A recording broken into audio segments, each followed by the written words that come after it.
Kembali lagi dengan The Core Channel pada konten kupas tuntas materi matematika dengan pembahasan sifat-sifat dari jajar genjang dan belah ketupat. Selamat menyaksikan. Oke, Assalamualaikum warahmatullahi wabarakatuh. Apa kabar anak-anakku seluruh Indonesia? Pada video kali ini, di channel ini, kita akan coba bahas materi yang berkaitan dengan segi 4 ya, khususnya di pembahasan jajar genjang dan belah ketupat. Oke, bagaimana bentuk materinya? Kita langsung saja menuju pembahasannya ya. A few moments later. Kita lanjut ke bangun datar yang ketiga ya, yaitu adalah paralelogram atau bahasa Indonesianya adalah jajar genjang.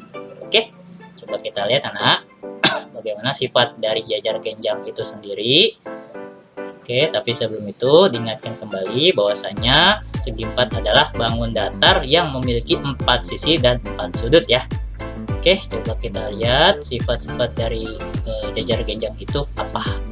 Nah, ini kurang lebih bentuk dari gambar jajar genjang ABCD.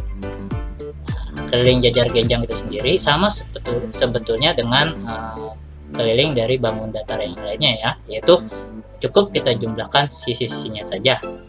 Nah, yang kedua, luas jajar genjang. Nah, kita tahu bahwasanya luas jajar genjang itu adalah alas dikali tinggi ya. Kalau di sini berarti alasnya itu adalah AB ya.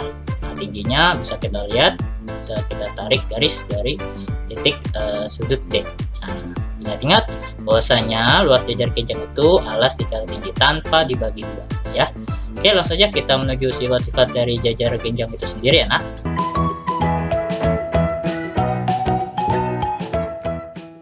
kurang lebih akan ada 6 sifat. Yang pertama, mempunyai 4 buah sisi dengan sisi-sisi yang berhadapan sama panjang.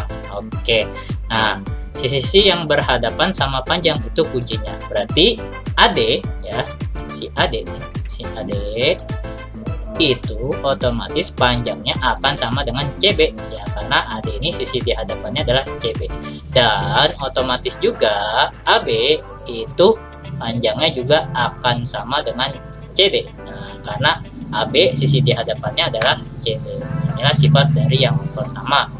Oke, kita lanjut sifat yang kedua ya. Nah, mempunyai 2 pasang sisi yang saling sejajar. Nah, berarti pasangan yang pertama otomatis AD sejajar CB. Dan pasangan yang kedua AB sejajar CD ya. Ini sifat dari jajar genjang yang kedua, memiliki 2 pasang sisi yang saling sejajar. Mempunyai 4 buah sudut dengan sudut-sudut yang berhadapan sama besar ya. Jadi si sudut A nih ya, si sudut A, misalkan di sini sudut A ya, sudut A mempunyai 4 buah sudut ya, sudutnya ada 4 ya, yaitu A, B, C, dan D dengan sudut-sudut yang berhadapan sama besar. Nah, sudut A ini kan berhadapan dengan sudut C ya. Nah, otomatis si sudut A ini pasti besarnya akan sama dengan sudut C. Pun sama sudut B ya, sudut B ini kan sudut berhadapannya dengan sudut D ya, maka otomatis sudut B itu sendiri besarnya akan sama dengan sudut D. Inilah sifat dari jajar genjang yang ketiga. Nah, jumlah 2 sudut yang berdekatan adalah 180 derajat. Nah, berdekatan itu berbeda dengan berhadapan ya. Nah, kalau berdekatan otomatis berarti kalau misalkan dari gambar tersebut itu sudut A itu kan berdekatan dengan sudut B. Nah, otomatis sudut A itu ditambah sudut B jumlahnya sama dengan 180 derajat ya. Maksud dari kalimat tersebut adalah seperti itu ya. Nah,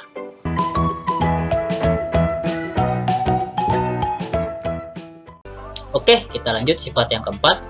Mempunyai 2 sumbu simetri putar dan tidak memiliki simetri lipat. Nah, ini beriringan juga dengan sifat jajar genjang yang kelima, yaitu mempunyai 2 cara untuk dipasangkan menempati bingkainya. Nah, sekali lagi hal-hal seperti ini yang sering kali kita lupa atau sering kali kita tidak tahu ya, bahwasanya jajar genjang itu hanya memiliki 2 sumbu simetri putar, tidak memiliki simetri lipat, dan memiliki 2 cara untuk dipasangkan ke bingkainya ya. Lalu kita cek sifat yang terakhir atau sifat yang keenam, mempunyai dua garis diagonal yang saling berpotongan, yang panjangnya tidak sama. Berarti garis diagonal di sini adalah otomatis AC ya, AC dan DB ya. Nah, AC dan DB itu saling berpotongan tapi panjangnya tidak sama. Nah, inilah sifat-sifat dari jajar genjang. Nah, oke, untuk lebih jauhnya coba kita pahami dengan contoh soal ya.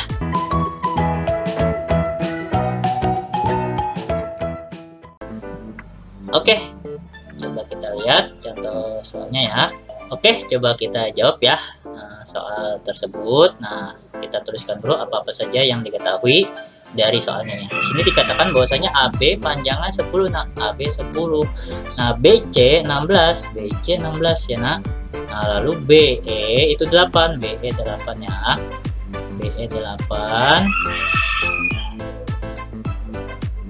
Nah, lalu tentukan panjang BF. Nah, BF ini belum tahu nih panjangnya berapa. Nah, dari sini untuk mencari si panjang BF, kita harus cari tahu dulu luas dari jajar genjang tersebut. Luas jajar genjang kita tahu itu adalah alas dikali tinggi tanpa dibagi dua. Ya, nah, ingat-ingat luas jajar genjang itu tanpa dibagi dua. Nah, alasnya kita bisa gunakan AB-nya yaitu 10 ya. 10, kemudian tingginya bisa kita gunakan 8 ya. 10 dikali 8. Nah, karena panjang AB itu otomatis panjangnya akan sama dengan DC sesuai dengan sifat jajar genjang yang pertama ya, bahwasanya sisi-sisi yang berhadapan itu sama panjang. Nah, berarti 10 kali 8 itu adalah 80 cm persegi. Nah, kita sudah ketahui luas jajar genjang tersebut. Nah, dari luas jajar genjang tersebut bisa kita gunakan untuk mencari panjang si BF ya. Kita tahu juga bahwasanya luas jajar genjang itu adalah A dikali T. Nah, kita tuh dapat nih luas jajar genjang 80, berarti 80 sama dengan, nah kita lihat alasnya sekarang kita bisa gunakan si BC yaitu 16 ya. Nah, tingginya berarti kan BC otomatis panjangnya akan sama dengan AD ya, nah, karena sisi-sisi yang berhadapan itu sama panjang di jajar genjang ya. Nah, tingginya itu sendiri adalah si BF ya. Sehingga untuk mencari BF ya, BF panjangnya otomatis itu 80 dibagi 16 ya, Nak. Nah, kita tahu 80 dibagi 16 itu adalah 5 cm. Nah, sehingga panjang BF itu sendiri adalah 5 cm. Oke, cukup mudah ya, Nak. Sekali lagi, jika dirasa terlalu cepat penjelasan video ini, silakan diputar ulang secara pelan-pelan agar dapat dipahami secara utuh dan komplit. Oke, kita lanjut ke bangun datar segi 4 yang keempat ya, yaitu adalah belah ketupat. Tapi sebelum itu kita cek dulu iklan yang mau lewat berikut ini ya. Jika berkunjung ke YouTube, jangan lupa untuk mencari Decode Channel. Pilih salah satu video, tekan tombol subscribe-nya, klik like, dan nyalakan loncengnya. Terima kasih. Enjoy this video.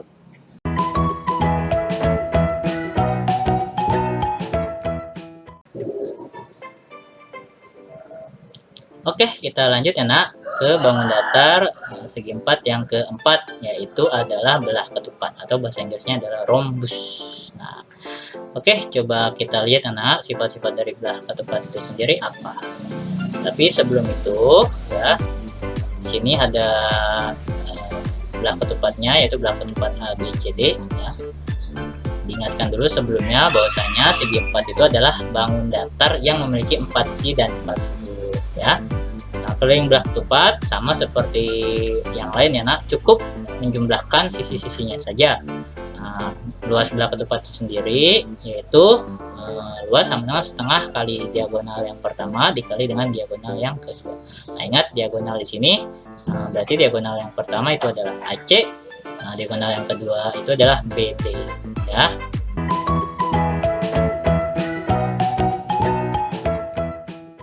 Oke, kita menuju ke sifat-sifat dari belah ketupat itu sendiri ya, Nak. Oke, yang pertama mempunyai 4 buah sisi yang sama panjang. biasanya sih ditandainya garis ya, seperti ini ya nak. Nah, ini artinya bahwasanya si belah ketupat itu sendiri memiliki sisi-sisi yang sama panjangnya. Lalu kita menuju sifat yang kedua ya. Sifat yang kedua mempunyai dua pasang sisi yang saling sejajar. Nah, berarti dua pasang sisi yang saling sejajar itu yang pertama AD itu sejajar dengan BC, lalu pasang sisi yang kedua AB sejajar dengan CB. Oke, yang ketiga mempunyai 4 buah sudut dengan sudut-sudut yang berhadapan sama besar. Nah, sudut-sudut yang berhadapan sama besar.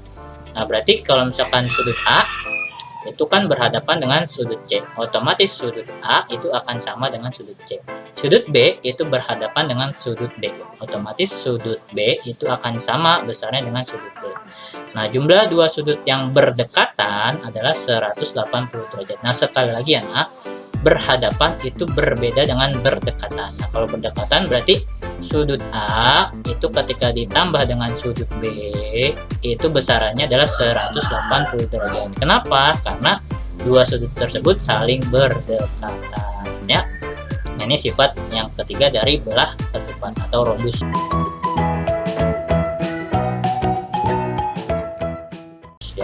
Sifat yang keempat mempunyai dua sumbu simetri lipat dan dua simetri putar. Lalu sifat yang kelima memiliki 4 cara untuk menempati bingkainya. Sekali lagi ya, ini sifat-sifat yang mesti kalian ketahui ya, karena seringkali sifat-sifat ini lupa ya. Memiliki dua sumbu simetri lipat, dua simetri putar, dan memiliki 4 cara untuk dipasangkan kembali ke bingkainya ya. Dan terakhir, sifat dari belah ketupat mempunyai dua garis diagonal. Nah, kalau di sini berarti garis diagonalnya itu adalah AC dan BD ya, yang saling berpotongan tegak lurus. Jadi saling tegak lurus, nah, tetapi panjangnya berbeda. Nah, jadi panjang AC itu otomatis akan beda dengan BD, tetapi dua garis diagonal tersebut saling berpotongan tegak lurus. Nah, inilah keenam sifat dari belah ketupat ya nak. Oke, supaya jauh lebih memahami, kita langsung saja menuju contoh soal ya.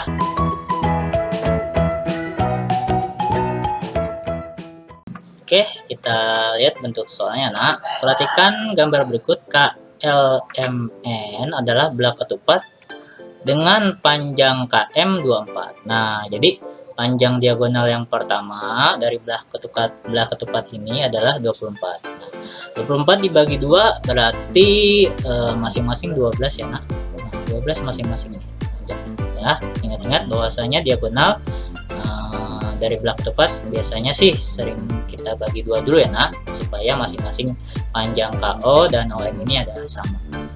Lalu LN32, nah berarti diagonal yang pertamanya 32 nih, berarti masing-masing panjangnya itu adalah 16 ya, 16 dan 16. Nah, tentukan panjang KO, udah otomatis 12 cm ya. Nah, tentukan panjang LO, berarti 16 cm. Hitunglah panjang setiap sisinya. Nah, kita cukup menentukan panjang salah satu sisi ya, karena setiap sisi dari belah ketupat itu panjangnya adalah sama ya, sesuai dengan sifat dari belah ketupat yang pertama. Nah, untuk mencari panjang sisi dari belah ketupat sebetulnya ada teknik cepatnya nah, yaitu kita bisa menggunakan Pythagoras. Nah, Pythagoras itu identik dengan triple Pythagoras. Apa sih yang dimaksud dengan triple Pythagoras? Yaitu 3 bilangan yang memenuhi dari teorema Pythagoras itu sendiri ya. Nah, bunyi teorema Pythagoras itu adalah kuadrat sisi miring sama dengan jumlah dari kuadrat sisi siku-sikunya. Nah, untuk menjawabnya itu kita urutkan dulu nah. Kita urutkan dulu bilangannya, yaitu kan disitu berarti ada 12 ya. Lalu ada 16. Nah, berarti ada 12, kemudian ada 16 dan titik-titik nih. Ceritanya kita belum tahu nih angka yang ketiganya berapa. Kan triple ya, berarti ada 3 bilangan. Nah, lalu kita bagi nih nak. Kita bagi dengan angka yang keduanya itu bisa dibagi ya. Nah, berarti coba kita bagi dengan 4. Kita bagi dengan 4. Nah, berarti 12 dibagi 4 kan 3 ya kan. 16 dibagi 4 kan 4. Nah, kita ingat-ingat nih, ada nggak sih triple Pythagoras yang angka-angkanya ada 3, ada 4. Nah, kalau kita ingat-ingat ada sebuah triple Pitagoras yang salah satunya bentuknya adalah 3, 4, 5. Nah, ya. Ini merupakan triple Pitagoras ya. Nah, untuk mencari titik-titik tersebut di atas, nah tinggal kalau ke bawah itu kita bagi 4. Nah, kalau kembali lagi ke atas ya berarti tinggal kita kali 4 ya. Kita kali 4, berarti 5 dikali 4 itu adalah 20. Otomatis panjang setiap sisi dari belah ketupat tersebut adalah 20 cm. Nah, oke, 20 cm. Nah, kalau kalian belum tahu mengenai Pitagoras atau triple Pitagoras, bisa dicek di playlist ya. Bisa dicek di playlist, cari bahasan mengenai Pitagoras atau triple Pitagoras ya, Nak. Nah, inilah cara singkat atau cara cepat untuk menjawab soal dari belah ketupat tersebut. Oke, Nak? Oke.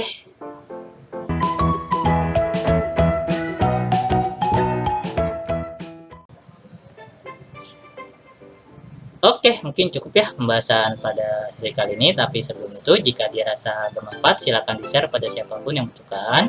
Jika suka, silakan tekan tombol like-nya. Jika ada saran materi, silakan tuliskan di kolom komentar ya. Follow terus channelnya dengan cara klik tombol subscribe. Serta kita perjuangkan channel-channel pendidik dan didik ya. Salam satu perjuangan untuk seluruh guru-guru se-Indonesia. Terima kasih. Wassalamualaikum warahmatullahi wabarakatuh. Sampai bertemu kembali di video-video selanjutnya ya, Nak. Dadah.